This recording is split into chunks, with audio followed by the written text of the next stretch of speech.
우리가 거래를 할 때 매물대에 대한 이해가 완벽하게 있어야지 실질적으로 단타에서 수익이 날 확률이 높은데요. 제가 오늘 이 영상 하나만으로 매물대를 어떻게 분석하는지 아주 정확하게 알려드리겠습니다. 이 영상만 배우셔도 충분할 겁니다. 네, 주식 단칼입니다. 뭐 아시다시피 주식 유튜버 분들이 매물대 강의 영상 많이 올리죠. 뭐 보면은 뭐 맞는 내용도 있고 틀린 내용도 있고 하는 것 같은데 제가 정확히 말씀드릴게요. 이 매물대 같은 경우에는요, 거래량과 같이 분석을 해야 되는 겁니다. 어떤 분들은 이 차트가 많이 이 응집해 있는 위치를 갖고 이제 매물대가 뭐 예를 들면 이 차트에서 봤을 때 요런 자리들, 요런 자리들, 뭐 요런 자리들, 이런 자리들이 매물대다라고 보시는 분들도 있고, 또 어떤 유튜버 분들은 여기서 매물대 차트를 켜가지고 이 바의 크기가 가장 긴 요 자리가 매물대가 많은 자리다라고 보시는 분들도 있는데, 결론만 말씀드리면 그렇게 분석하는 게 아니고요. 매물대에는 거래량 이 밀집되어 있는 그 곳의 가격대를 중심으로 분석을 하는 겁니다. 그러면 다시 기본 차트로 돌려서 말씀을 드려볼게요. 이 차트에서는요, 지금 여기 펼쳐지고 있는 이 화면에 한해서만 말씀드리면 매물대는요, 요 자리 그리고 요 고점까지 볼 수 있겠죠. 어떻게 보면 요 자리 그리고 요 자리 그리고 요 자리가 매물대인 겁니다. 거래량 중심이기 때문에요.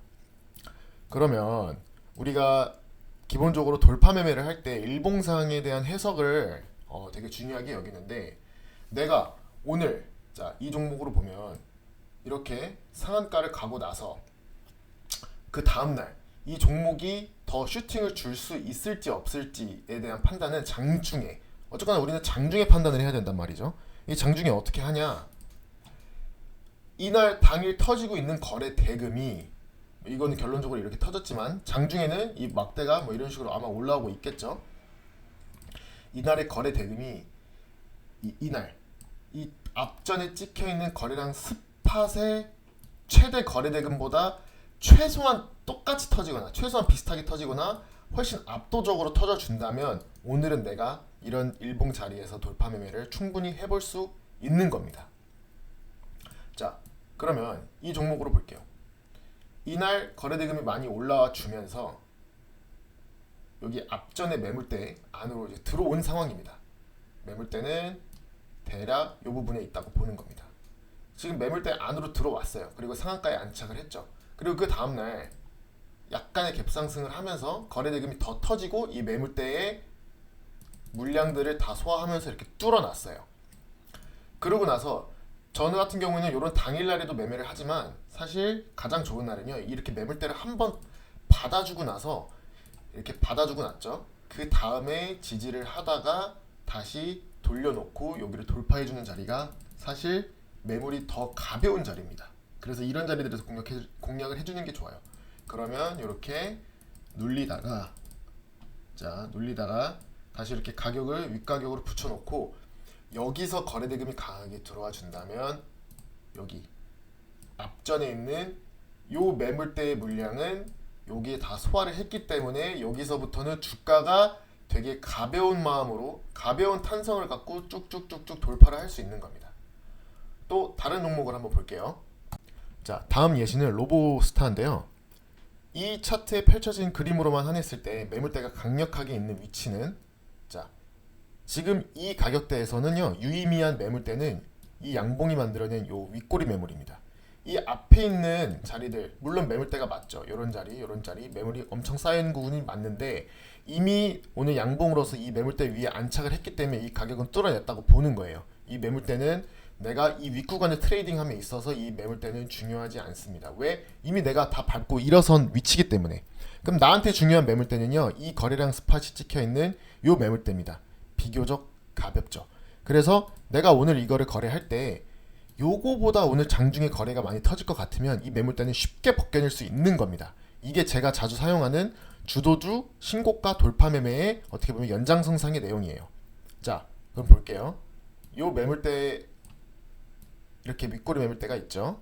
윗꼬리 매물대가 있고 이 정도 거래량이 터졌습니다. 그러면 오늘 내가 터지는 거래량이 요거를 최소 비슷하거나 압도하는 수준이면 내가 이 매물 저항 구간을 벗겨낼 수 있다고 보는 겁니다. 자, 어때요? 거래량이 이거보다 많이 터지면서 이 매물대를 벗겨냈죠. 이 구간부터는 이미 신고가 영역에 들어갔기 때문에 종목이 가볍습니다. 그래서 이렇게 탄성적으로 시세가 더 쭉쭉쭉쭉 뽑아주는 경우가 많습니다. 또 다른 예시를 한번 보겠습니다. 자, 마지막 예시는 두산 로보틱스인데요. 자, 이 차트를 전체를 길게 놓고 보면 유의미한 매물대, 여기 거래량이 쌓여있죠. 그래서 여기가 하나의 매물대일 거고요. 그 다음에 여기도 하나의 매물대일 겁니다. 거래량이 유의미하게 쌓였어요. 그러면 요 날까지 당겨서 봤을 때 내가 이 앞전의 매물들을 이미 두 번을 소화해줘서 이날은 어떻게 보면 이 거래대금 정도만 뚫어준다면, 거래대금 정도만 나와준다면 나는 이 매물대를 비교적 쉽게 벗겨낼 수 있는 겁니다. 그러면 이날의 경우 종가가 이미 매물대 위에서 안착을 했고요. 이렇게 된 이후엔 보통은 수급이 더 들어와준다면 위로 쭉쭉 가격을 뽑아주게 됩니다. 근데 이 종목은 시황 때문에 이렇게 밀렸다가 다시 이거보다 적은 거래대금으로도 이렇게 매물대 근처까지 붙일 수 있는 거고요. 매물대 상단에 붙여놓고서 그 다음에는 조금만 거래대금이 들어와줘도 이렇게 엄청난 탄성을 가지면서 시세가 위로 뽑아주게 되어 있는 겁니다. 그래서 우리가 거래를 할 때 중요하게 보실 거를 다시 한번 요약을 해서 말씀드리면, 거래량이 응집되어 있는 부분, 이렇게 스팟으로 찍혀 있는 것보다는요, 이렇게 응집되어 있는 부분에 이런 가격 캔들의 고점 내지 요 캔들에 뭉쳐 있는 곳이 우리는 주요한 매물대라고 볼 수 있는 거고요. 그래서 이 종목 같은 경우에는 여기가 주요 매물대다. 그리고 이거를 벗겨낼 때는 최소한 여기 거래량과 비슷한 수준 혹은 이 거래량 이상인 거래대금이 오늘 장중에 터진다면 이 매물대는 벗겨낼 수 있는 거라고 판단을 하는 겁니다. 그래서 이거는 결과적으로 이미 양봉이 만들어졌지만 장중에 이렇게 양봉이 만들어지고 있을 때 오늘 올라온 거래대금을 보는 거예요. 이걸 보고서 이거 터지면 이거 벗겨낼 수 있을 것 같은데, 내지는 오늘 올라온 거래대금이 이미 앞전에 매물대를 만들었던 거래대금과 비슷한 수준으로 올라와 있다면 이거는 당일 돌파 매매를 했을 때 충분히 이 매물대를 벗겨낼 수 있다라고 보고 이 돌파 매매를 분봉해서 접근을 하는 겁니다. 네, 오늘은 이렇게 해서 매물대에 대한 개념 강의를 제가 해드렸는데요. 주식에는 이런 말이 있습니다. 가격 차트는 속여서 그려낼 수는 있어도 이 거래대금을 속일 수는 없어요. 이 거래대금은 실질적으로 세력이 됐건 혹은 시장 참여자들이 됐건 유의미하게 만들어낸 그런 그림이기 때문에 항상 차트를 해석할 때는 거래대금을 중심으로 그리고 고점을 중심으로 유기적으로 조합을 해서 유의미한 매물대를 찾아내시는 습관을 들이시면 되겠습니다. 다음에도 또 좋은 영상으로 찾아올게요.